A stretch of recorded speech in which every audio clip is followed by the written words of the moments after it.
Men and women who are transforming and uplifting the standard of life in their communities through understanding and applying biblical principles. Pastor Chooks and Pastor Toyin frequently host workshops, seminars, and conferences for transformation and uplifting of the complete man, complete woman, and wholesome families. Some of the events and programs include the Dream Achievers seminars and conferences, Kingdom Financiers conferences, marriage enrichment courses and seminars, for wives only seminars, single ladies boot camps, limitless men's seminars. They are also the founders of the Power of Woman Academy, a group mentorship for high impact women. They also host the annual Power of Women conferences and events. For more information, please visit www.idelight.co.za and www.reslife.org.za or WhatsApp +27 814 210 835.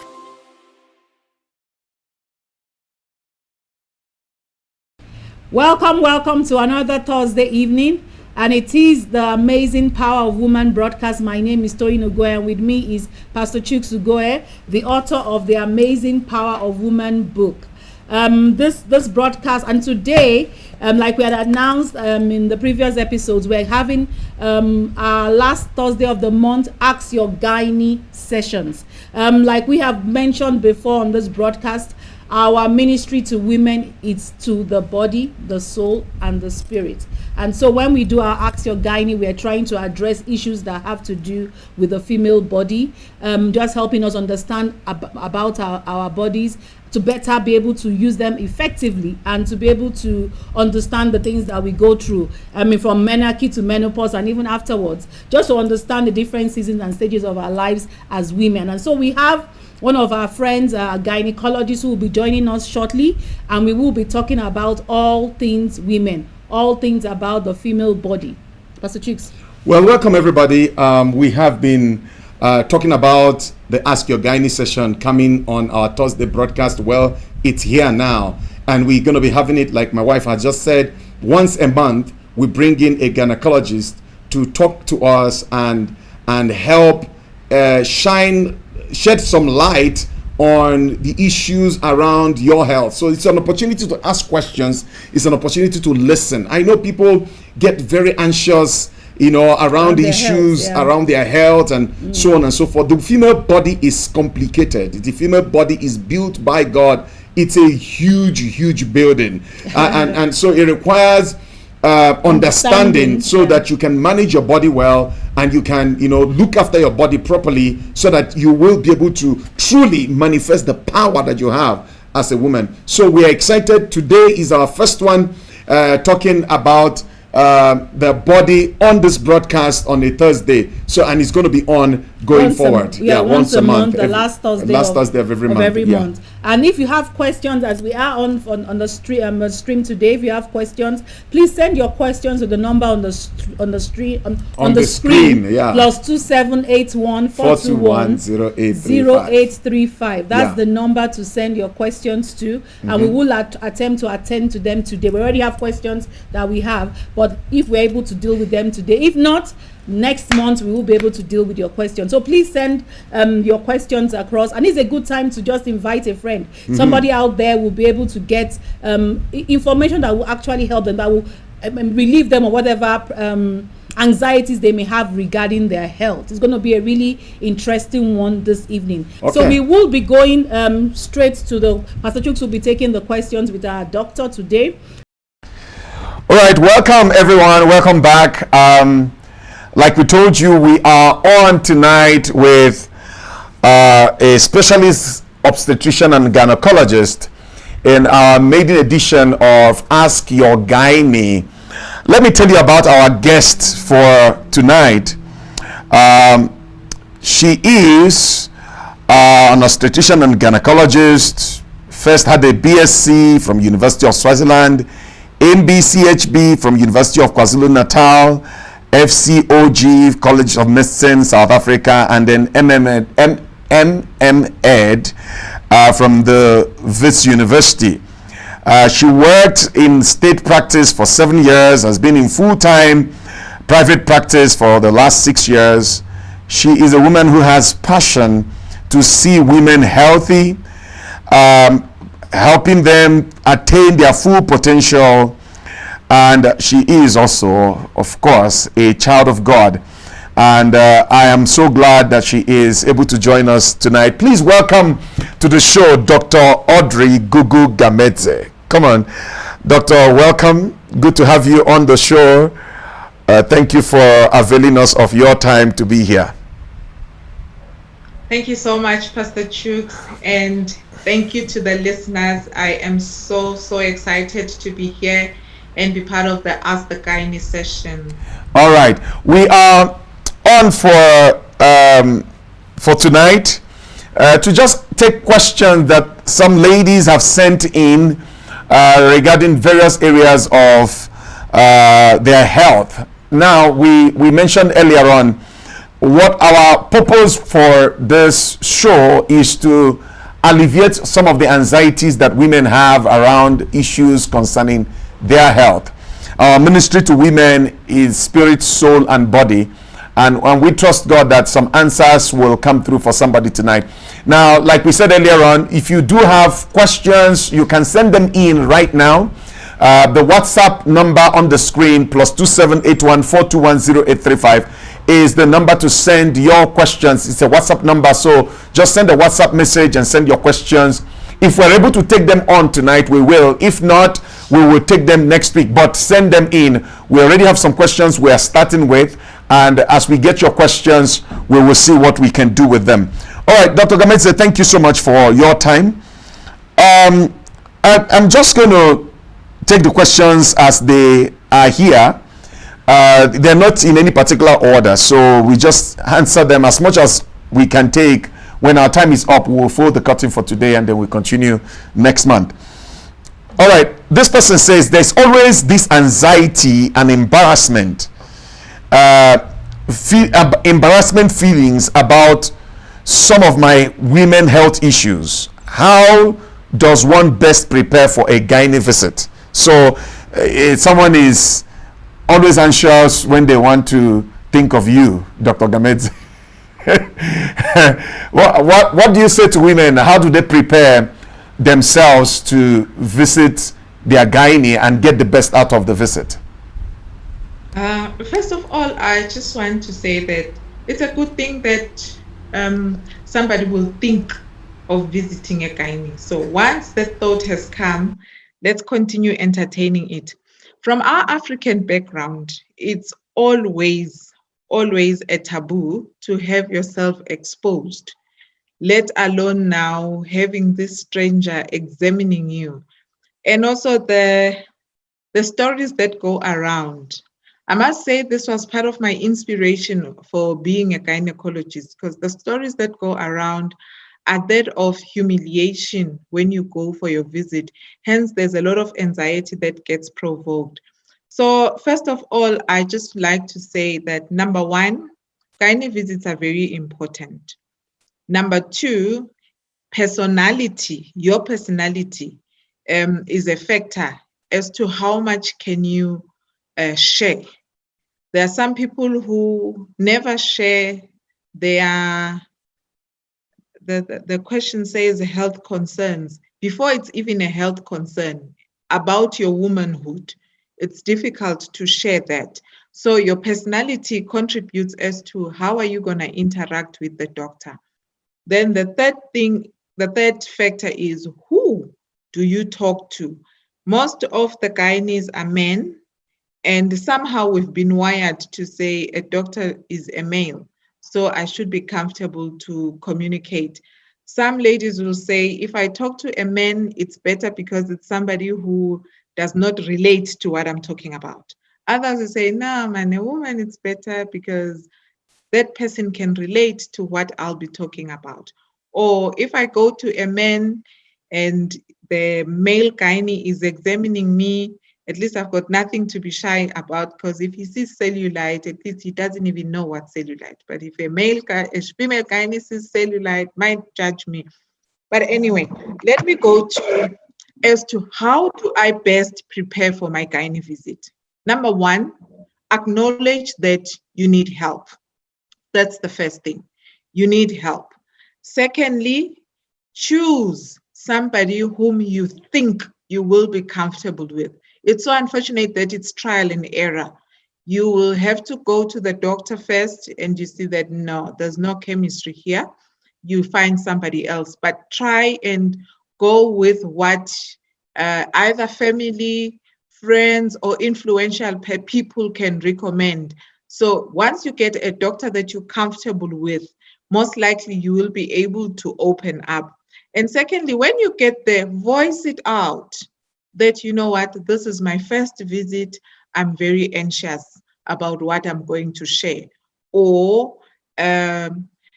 say with the examination, I'm making an example. I'm one of those people who are very sensitive about my body as well. So when I get to the examination part, I always tell the patient exactly what they are going to do and close the door and leave so that you are comfortable to change. And then also when I come back, I need to explain what is it that I'll be doing. In that way, it puts you at ease to know that, okay, you will be examining my breast, so I must get ready for somebody to touch my breast. Or I will be examining your intimate area, please be comfortable. Or what I'm going to be doing now is very uncomfortable, but if you are relaxed, it will be a little bit easier for me to work and you will be a little bit more. That kind of an interaction helps to put you at ease. The other thing I need to highlight is to say, dress lightly. If you have, say you are wearing your underwear, you're wearing a corset on top, you're wearing tight pants, you're wearing skinny jeans, or what's this overall thing that we wear, a jumpsuit, all those things now are going to make your life a little bit more difficult because you've got a lot of wardrobe to bring down. And as you are taking your clothes down, you're thinking of whatever. And when you go for your gynae visit, please remember you're not going to the dentist. Some ladies, you ask them to change and they leave their underwears on. By underwear, I mean bras and panties. And then they expose their masks with their beautiful smile. No, you're not going to a dentist. So condition yourself. The type of wardrobe you walk in with will also contribute in making you more comfortable. Then thirdly, I've missed my point. Make sure that you write down what you want to discuss. There's somebody whom you finish the examination, and then at the end they say, yeah, doc, I forgot to show you that at the back, maybe let me make an example, in between the butt. It's not my area of examining in between the butt as a gynae. But if you mention it before we start, I will make myself available to look at it. So write down everything that you like to discuss, because rest assured, when you get there, anxiety will overwhelm you. Secondly, if your doctor needs to go for a delivery whilst you are there and maybe says, no, let's just rush through this, you'll forget important things. Or if the doctor is running late, you are also running out of time, you'll forget important things. So write down everything that you want to discuss, even if it's general knowledge like, doctor, how should I expect my periods to be? That will not need the doctor to examine you, but it would be nice for the doctor to discuss it because you're already there. So that will be what I put as the few pointers as to how do I best prepare for that visit. Okay. All right. Thank you.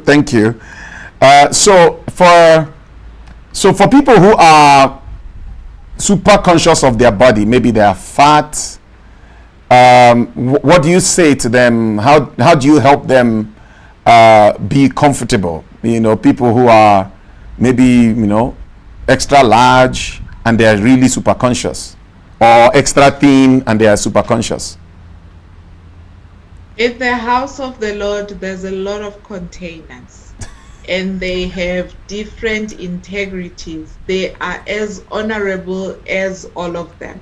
So what I would like to say about that is body habitus is part of your genetics. It's part of your lifestyle. It can be part of where you are at that particular point in time. Let me make a few examples of what I've spoken about.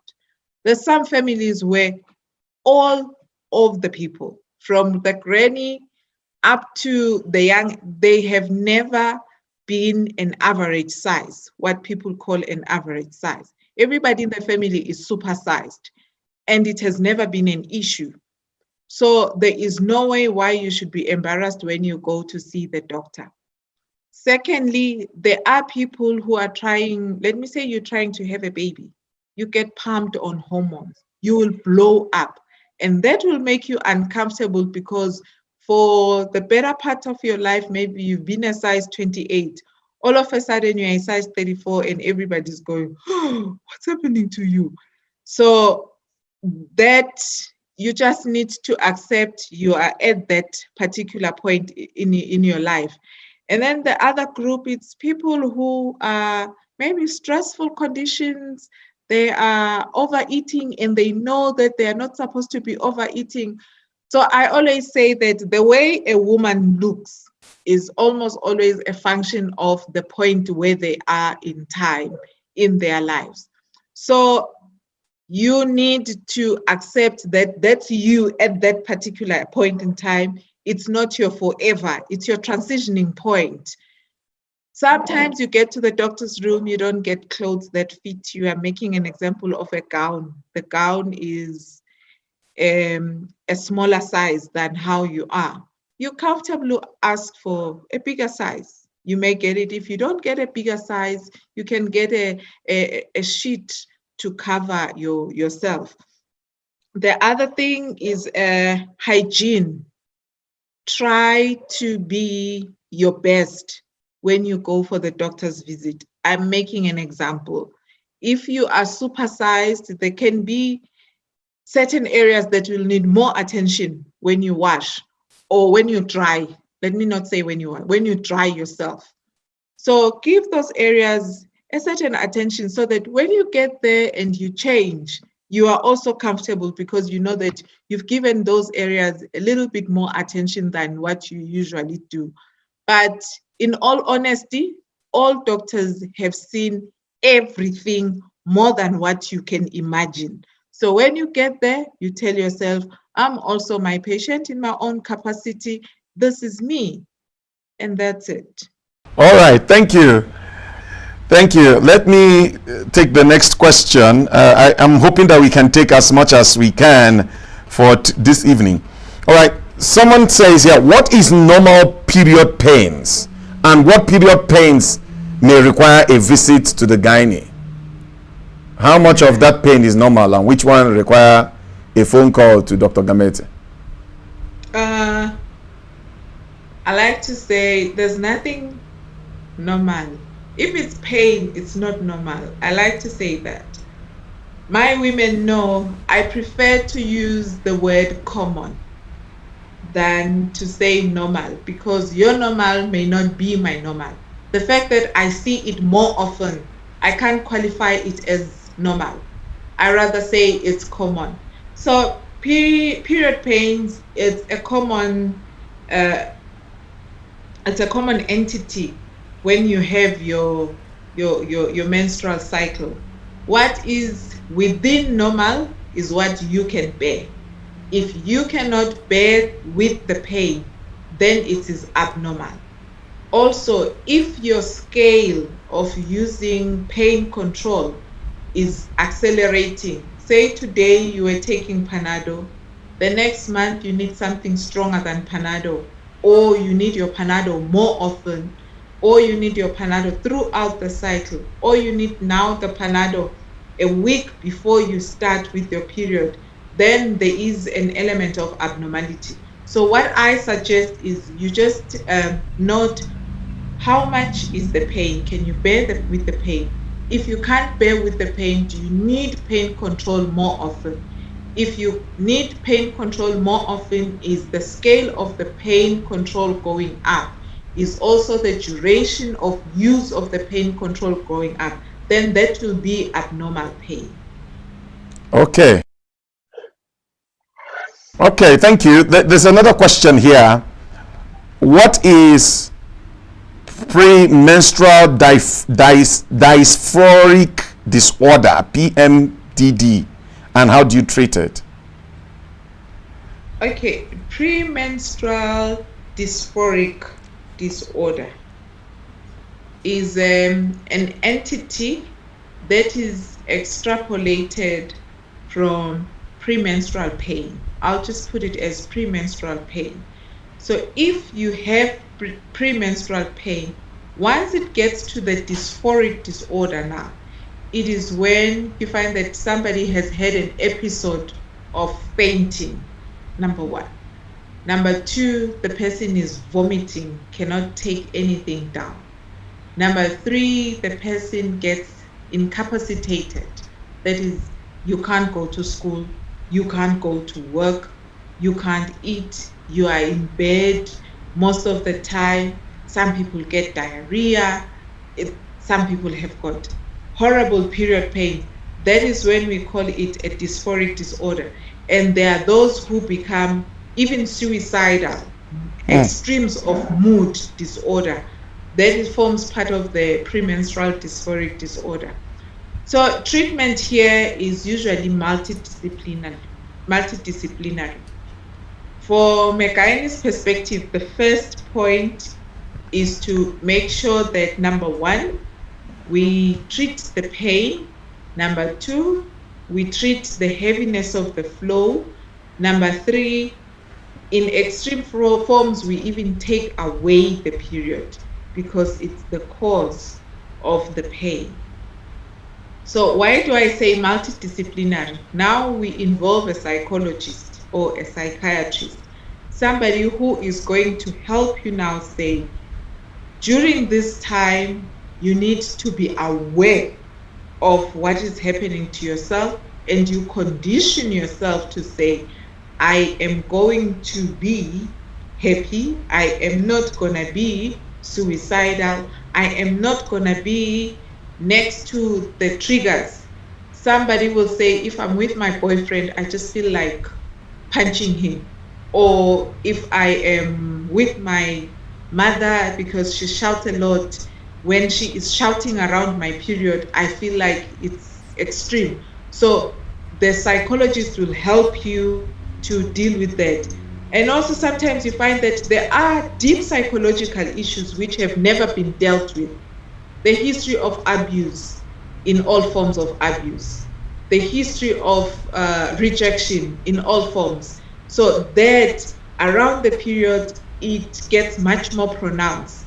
So the psychological disorder there will be dysthymia, where you find that you have underlying depression, but around the period, it just gets so marked that you need treatment. So how do you treat it? It's multidisciplinary. Secondly, we can get to the point where we take away the periods. Taking away periods will need hormonal manipulation. Those who are taking birth control tablets, we tell them to skip the ones that are of a different color, which will be either the red or the brown. You skip those. You just have the no period until maybe after 3 or 4 months. You get your period under a controlled environment where you can even be on some medication to stop the vomiting, medication to suppress the mood. Yes, that would be it. And then another form of treatment will be the injection. Most women will not get their menstrual flow if they are on the injection. Another treatment will be to insert a Mirena. That will stop you from having babies. It will also stop you from having the periods. But yeah, the treatment is very wide. It needs you to see your gynae if you think you have that's extreme form of menstrual flow. Or There is, however, overlap. Let me just put that point. Sorry, Pastor Chooks. okay. There is, however, an overlap. Somebody will say that they have a premenstrual dysphoric disorder, yet they have extreme endometriosis. So that overlap, it's a very small intersection, but it needs to be attended to and treated appropriately. Okay. All right.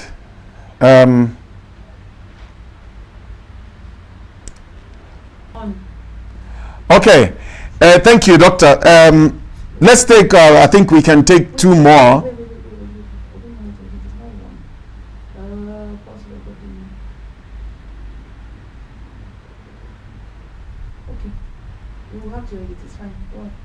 Is it recording or is paused? Just go ahead. I can go ahead.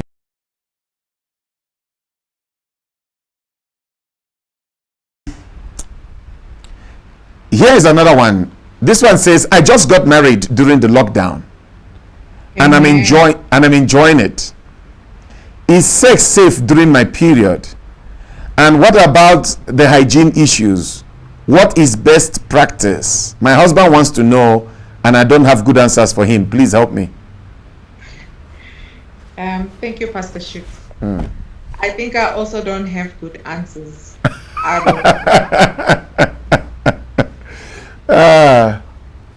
There's two aspects to this.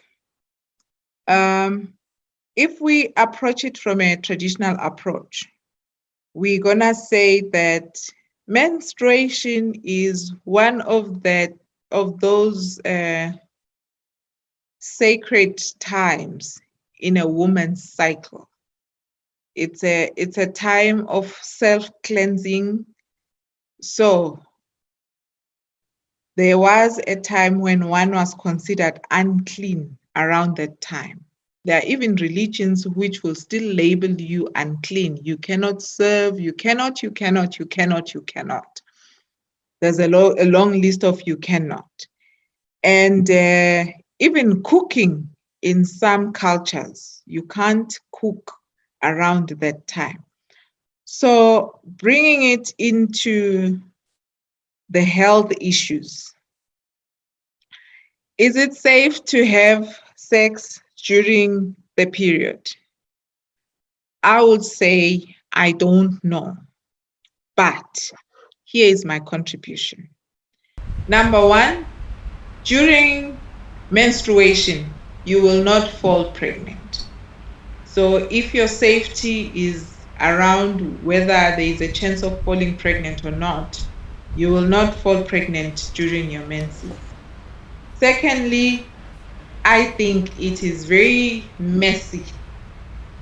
It's like getting into the swimming pool. You don't have your towels above the swimming pool. It's a messy. There's a lot of lubrication as well. So I will leave it to the discretion of the couple. What about the hygiene issues? I'm not sure whether the hygiene during the intercourse or the hygiene after the intercourse. I just feel like it's a messy procedure. But anyway, I always make a joke in my practice when I get asked this question. I say, if he has the swimsuit and the life jacket, he might as well jump in. Proceed. Okay. I like to say it like that because I don't know what's right and what's wrong. And I've had a lot of questions, even from my peers, to say, what do you say when a patient asks you that question? So the best thing is to say, play it religiously, play it according to what will suit the two of you, and also do what is fair, even for yourself as the woman. And then what's the best practice? The best practice is what works for the two of you. I will leave it non-committal like that. I don't know, maybe from a non-doctor perspective, you can also have your contribution. What do you think? Me? Okay, well, let me say it's messy. So if you are prepared to deal with the mess, then you can proceed. Practical things you can do: you can have a dark towel on the bed so that the bed is not stained with blood and so on, and bodily fluids and so on. So you can take a dark towel or a dark sheet and place on the bed and proceed. But just know that it's a messy business. So if you are ready for it, go for it. And I think experience might be the best teacher.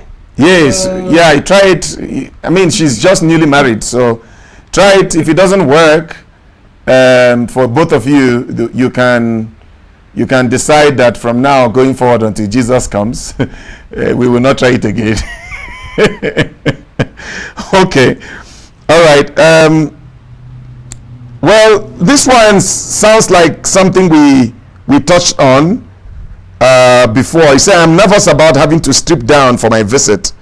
What can I do to feel more at ease? Yes, we did speak about that. Don't think of it as a strip down. Okay. You think of it as an examination. You need to show the doctor where is the ana, if there's an ana, or you need the doctor to tell you that you are still well. For the doctor to be able to tell you that you're still well, the doctor needs to see. So it's not a strip down. Okay. If you take it as a strip down, you are in another place. All right. Let's do one more. I think that's the much we can do. Our time it's almost finished. He said, I feel number 7. Sorry? Number 7. Okay, let's do number 7. Yes. Okay. What are the different categories of birth control, and which is most appropriate at what times? Can different ones be used at different times? Okay. It's a little bit more of an elaborate question, but very interesting. Birth control comes in, the categories of birth control are basically the mode of administration, and number 2, the duration of stay of that particular product. An example, so we've got pills under the group of daily dosing. We've got the pills, which are daily dosing, and then we've got the injections, which come in as monthly or 2 monthly, 3 monthly. And we also have the patch, which is every 7 days. We have the Nova ring, which is once a month. We have the implant, which is 3 years. We have the loop, 5 years. We have another loop, 10 years. So they come in different manners. So the tablets are what you drink.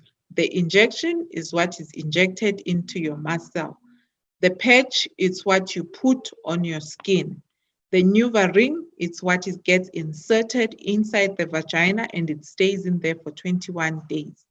The loop gets inserted into the womb and it stays there for 5 years or for 10 years.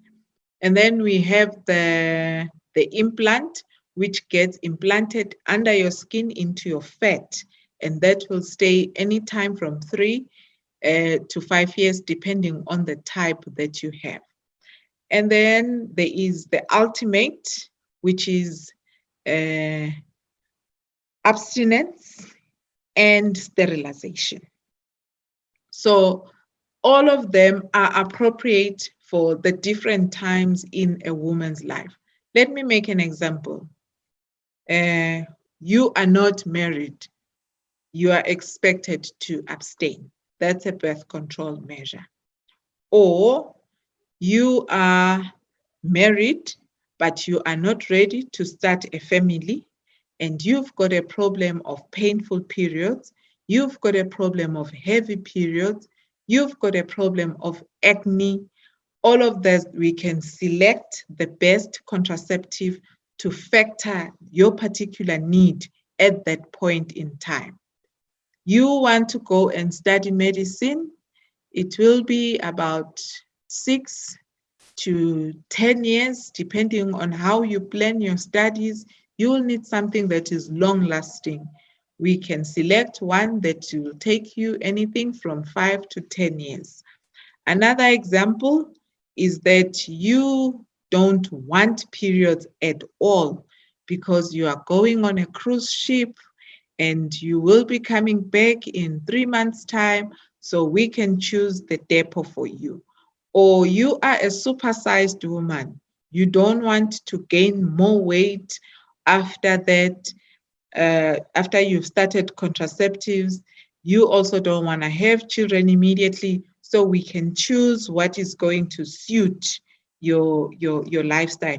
Hence, I always recommend that if you want to start a contraceptive, don't say, you know what, I don't want to have children. I've heard that there's a pill. Let me just go for the pill. Always sit down before with a healthcare professional, preferably somebody who has an interest in women's health, to discuss the issues. What are the issues in your periods? What are the issues on your skin? What are the issues regarding your body weight? And what are your needs from contraceptives? And then in that way, you can get one type that's gonna cater for all of your needs. Secondly, if you've just had a baby, you want contraceptives, but you want to breastfeed, there's also something that we can select that will suit you for contraceptives, for contraception during your period of lactation. Then somebody else will say, I want my babies to be just 1 year, 2 years apart. You don't need to go onto a contraception that will then compromise you for the next baby that you want to have. Some contraceptives delay the onset of fertility. Others are good to make you return to your fertility quicker. So it's a very interesting question. Thank you for bringing it up.